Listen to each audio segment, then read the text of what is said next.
The throne room. A king whose word is law issues a command that chills the blood of even his most loyal executioners. His eyes burn with a feverish fire. His speech is incoherent. This is not anger. It is disintegration. We are accustomed to thinking that empires are ruled by men. That is a lie. This is the story of how a microscopic enemy, contracted in a moment of secret passion, secretly ruled the world, driving kings mad and destroying nations from within. And today, we will show how the symptoms of one mad monarch can be seen in the decisions that redrew the map of Europe. Let's call this enemy by its name. Treponema pallidum. This microbe is the perfect saboteur. It doesn't kill immediately. It infiltrates the empire's command center, the mind of its ruler, and slowly begins to sever the wires responsible for logic, mercy, and common sense. We won't just list sick kings. We will dissect the political decisions dictated by the disease. Sir William Osler, one of the fathers of modern medicine, said, "He who knows syphilis knows medicine." This was an acknowledgement that this disease is a master of disguise, capable of mimicking almost any other illness. It was called the great imitator for a reason. In its early stages, it mimics dozens of other ailments, from a common rash to rheumatism. It can lie dormant in the body for decades, creating the illusion of a cure. Then, when all is forgotten, it strikes the central command center, the brain. This is why kings continue to rule, unaware that their minds no longer belong to them. This hidden phase, latent syphilis, is like a dormant volcano. On the surface, all is calm for years. But underground, a destructive force builds, preparing for an eruption that will destroy not just the body, but the very identity of the person. The year is 1494. The young king of France, Charles VIII, is assembling an army. His goal, Naples. His dream, to become a new crusader. He is physically unimpressive, but his ambitions are vast. His army consists of 25,000 soldiers, including Europe's finest mercenaries. A colossal force. But Charles VIII was not just leading soldiers into Italy. Unbeknownst to him, he was leading a biological Trojan horse that would change the continent forever. Naples is taken almost without a fight. A triumph. What follows is a bacchanal. The army, from the king down to the common foot soldier, plunges into debauchery. It is here, in the brothels of Naples, that Europe first encounters a new, incredibly aggressive enemy. It doesn't have a name yet, but its symptoms are terrifying, rotting sores that disfigure a person in a matter of weeks. This was ground zero. According to the Columbian theory, the microbe arrived from the New World on Columbus's ships, and Naples became the epicenter of the explosion where it was unleashed. Charles's army retreats from Italy, carrying not gold, but an invisible passenger. Every city on its path becomes a new hotbed of infection. The disease races across Europe like a wildfire, and immediately a war of names begins.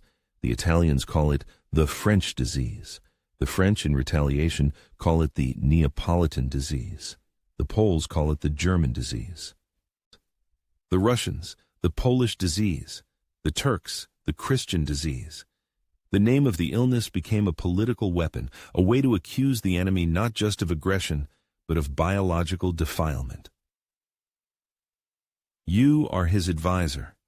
You see how the king changes after the campaign. He is apathetic, his speech is confused, his decisions lack logic, his word is law. He is surrounded by dozens of courtiers willing to do anything for power.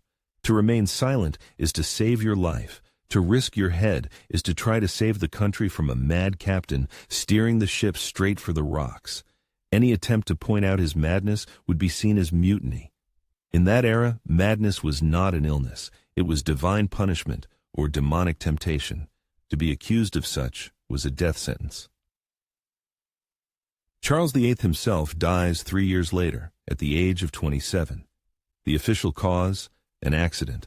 A blow to the head on a low door frame, but his body, weakened by syphilis, was like a castle whose supporting walls had been eaten away by termites. The slightest push was enough to cause its collapse. From a medical standpoint, it could have been syphilitic vasculitis, an inflammation of the brain's blood vessels, where even a minor impact can lead to a fatal hemorrhage. Charles VIII was merely the first harbinger. He brought the disease to Europe. But the real horror began when this disease entered a man who possessed absolute, unchecked power and animalistic cruelty. We traveled to Muscovy. At the beginning of his reign, Ivan IV was a reformer, the creator of the Sudebnik, a legal code, an almost enlightened monarch. But after the death of his beloved wife, Anastasia, he transforms into a monster. Historians blame psychological trauma, but an analysis of his remains and descriptions of his symptoms point to another culprit, tertiary neurosyphilis. His mind became a haunted house. The ghost of his dead wife convinced him she had been poisoned. The demons of the disease whispered that enemies were everywhere. The Soviet anthropologist Mikhail Gerasimov, who reconstructed his appearance from his skull, noted a facial asymmetry. This, too, could be a result of neurological damage. The Oprichnina was not state policy. It was a paranoid delusion that became law. Mass executions of boyars, persecution mania, irrational cruelty, these are not just character traits. These are textbook symptoms from a neurology manual, a direct consequence of damage to the frontal lobes of the brain, which are responsible for impulse control and social behavior. His enemies were not real. They were born of a diseased imagination. He divided Russia into the pure Oprichnina and the impure Zemshchina in the same way his mind divided people into loyal slaves and mortal enemies. Let's look at this through the eyes of a boyar. Yesterday, the Tsar was a wise ruler. Today, he sees you as a traitor and orders your family to be tortured. You don't know about the bacterium in his brain. To you, this is pure, inexplicable evil. This unpredictability, born of disease, was the most terrifying weapon of Ivan the Terrible. It was like playing chess with a madman who changes the rules with every move. Today, the rook moves diagonally. Tomorrow, a pawn can capture the king. Life at court became a deadly lottery where logic and loyalty no longer meant anything. Contemporaries describe how in his final years, the Tsar became bloated, his body covered in rotting sores, and he emitted a foul stench. He could not walk. This is a vivid picture of the final stage of syphilis. His famous fit of rage when he killed his own son was not just anger. It was a classic case of an effective outburst in neurosyphilis. Those sores were syphilitic gummas, destroying tissue. His body became a living map of his internal decay. And the murder of his son, followed by days of wild repentance, is a textbook example of the emotional lability caused by damage to the frontal lobes. In the 1960s, Ivan the Terrible's tomb was opened. An analysis of his bones revealed abnormally high levels of mercury, the primary treatment for syphilis at the time. The cure was no less destructive than the disease itself. Mercury exacerbated his paranoia and destroyed his nervous system. The Tsar was being killed by a diabolical alliance. He was trying to extinguish the fire of syphilis by dousing it with the gasoline of mercury. The therapy was often administered in superheated rooms where the patient was smeared with ointment, turning the treatment into a form of torture that only hastened his descent into madness. Ivan the Terrible and Charles VIII were victims of their passions. But the disease also penetrated the most protected bedchambers of Europe into marriages of convenience, not of love. And its method of entry was far more insidious. A royal marriage was not a union of people. It was a deal between states.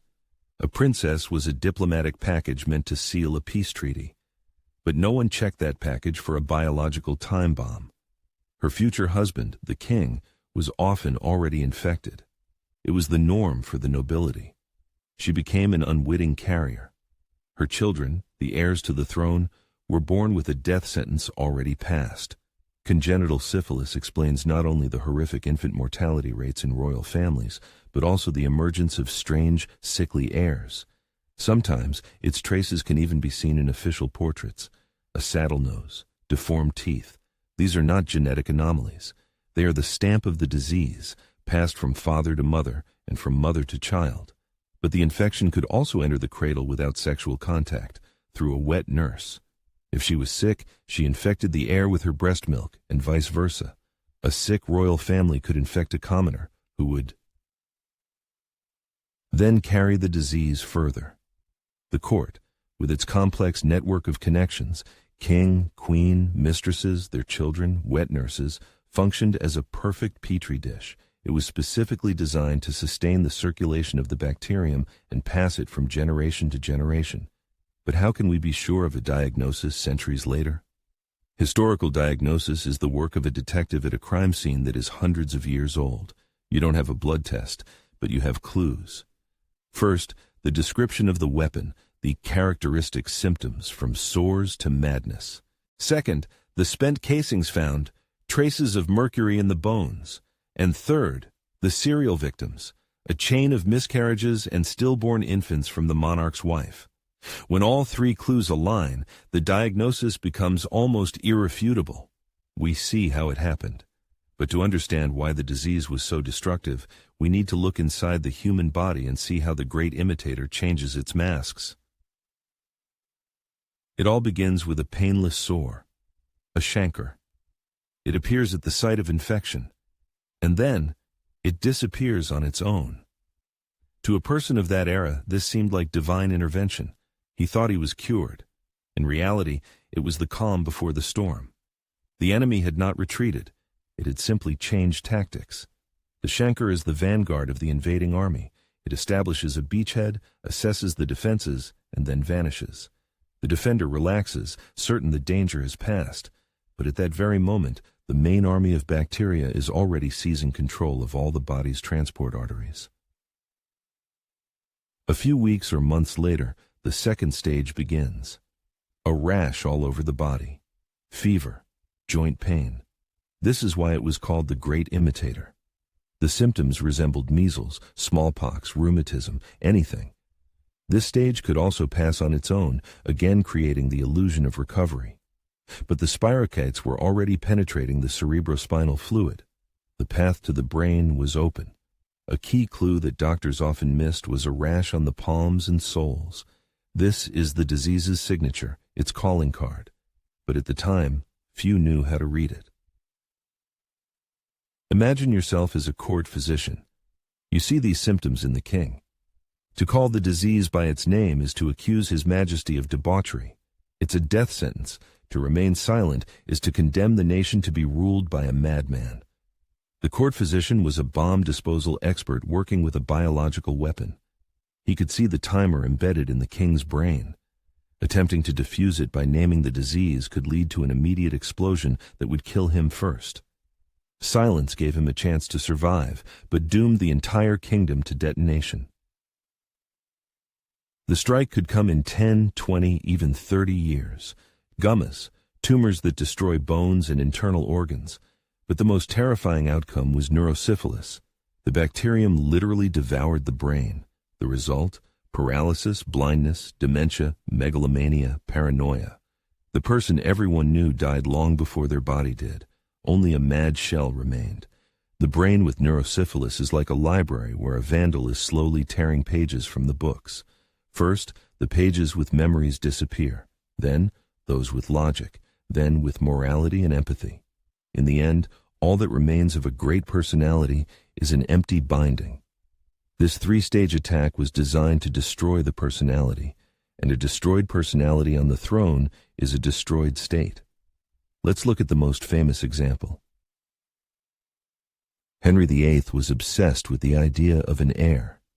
His wives suffered a series of miscarriages, stillbirths, and early infant deaths, a textbook picture of the consequences of syphilis in the father. His desperate desire to divorce Catherine of Aragon was driven by this thirst. He was playing genetic roulette for the future of England. He didn't know that the roulette wheel itself had been broken by his disease, and his infamous festering ulcers on his legs, which drove him to fits of animalistic rage, are today believed not to have been varicose veins, but syphilitic gummas. The Pope refused the divorce, and so Henry, possibly already suffering from megalomania, a symptom of neurosyphilis, does the unthinkable. He severs ties with Rome. He declares himself the head of a new church, the Church of England. An entire nation changed its religion because its king could not produce a healthy heir due to a venereal disease. The English Reformation was not just a theological dispute, it was a political earthquake whose epicenter was located in one man's bloodstream. His personal biological tragedy became a national religious revolution. The consequences were colossal. Religious wars, a redrawn political map of Europe, the rise of England as a naval power. It is a classic butterfly effect. A single bacterium entering the king's body caused a hurricane with the flutter of its invisible flagella, altering the course of world history. This dark history leaves us with 3 lessons. First, an invisible enemy is always more dangerous than a visible one. An invading army can be defeated. But the disintegration of a leader's personality from within is a defeat against which there is no defense. Second, the personal tragedy of a person in power never remains personal. It inevitably becomes the tragedy of millions.